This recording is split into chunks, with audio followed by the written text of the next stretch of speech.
soir Benjamin Orguen qui est en direct avec nous. Bonsoir. Vous allez lancer ce soir une initiative qui vise notamment la France, qui soutient financièrement l'autorité palestinienne, qui n'a jamais cessé son aide, au contraire de ce qu'ont fait les États-Unis. Et vous avez décidé, en mémoire de votre épouse, assassinée le 20 décembre dernier par un Palestinien, Benjamin Orguen, de vous attaquer à ce qui est toujours le nerf de la guerre, c'est l'argent, évidemment. Évidemment, c'est l'argent qui motive en fait aujourd'hui les terroristes palestiniens plus que l'idéologie. Je tiens ça non seulement d'analyses qui ont été faites par de Shin Bet et d'autres, mais également de la bouche même de certains de Palestiniens avec qui je suis en contact, et également même d'anciens terroristes qui se repentis, qui ont décidé eux-mêmes d'essayer de combattre cet état de fait. Et aujourd'hui, il faut comprendre que au sein de l'autorité palestinienne, quand un terroriste est arrêté ou s'il est abattu, si ce n'est lui, c'est donc sa famille qui recevra après un salaire à vie qui va en augmentant selon le nombre d'années d'emprisonnement. Pour donner un exemple concret, le terroriste qui a lâchement assassiné mon épouse a déjà un passé lourd puisqu'il a plus de 5 ans de prison à son passif, on va dire, dans les prisons israéliennes, ce qui fait et ces peines sont cumulées quand on parle des salaires. Et donc, selon la grille des salaires palestiniens, il va recevoir, sa famille reçoit déjà presque 5 000 shekels de salaire mensuel. Et cet argent vient du budget de l'autorité palestinienne. Ce budget qui est en partie financé par l'aide européenne, l'aide française. Et donc, on peut dire que quasiment directement, l'argent du contribuable français va payer des terroristes qui viennent assassiner des Israéliens, et dans ce cas précis, qui avaient également la nationalité française. Alors comment est-ce que vous allez vous y prendre justement pour vous faire entendre à Paris? À qui est-ce que vous allez vous adresser? Eh bien, tout d'abord, je suis d'abord soutenu par pas mal de personnes qui mènent le même combat.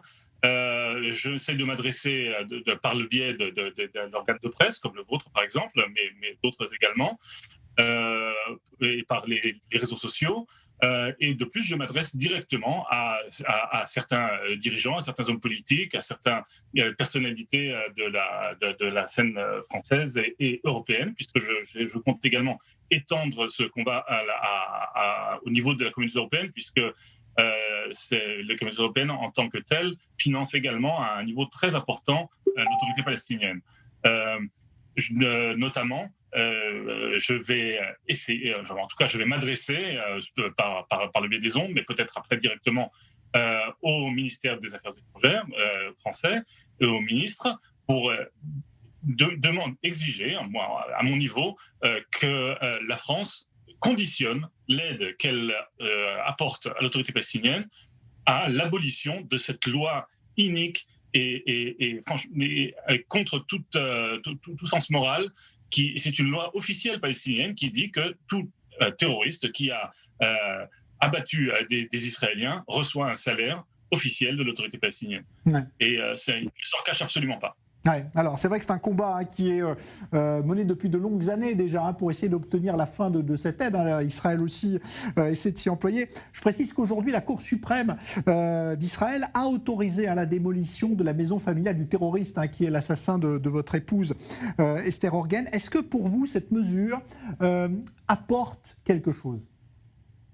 Écoutez, cette mesure est prise à titre préventif. Ce n'est pas un acte punitif. On ne vient pas spécifiquement la destruction de la maison du terroriste ne vient pas le punir lui-même. De toute façon, on n'y habitera plus probablement jusqu'à la fin de ses jours.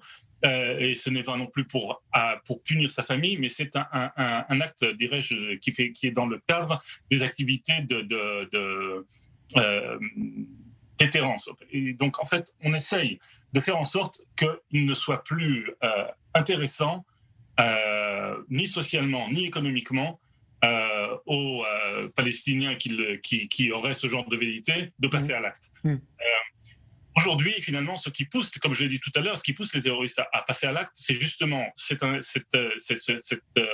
bénéfices économiques et sociaux qu'ils reçoivent.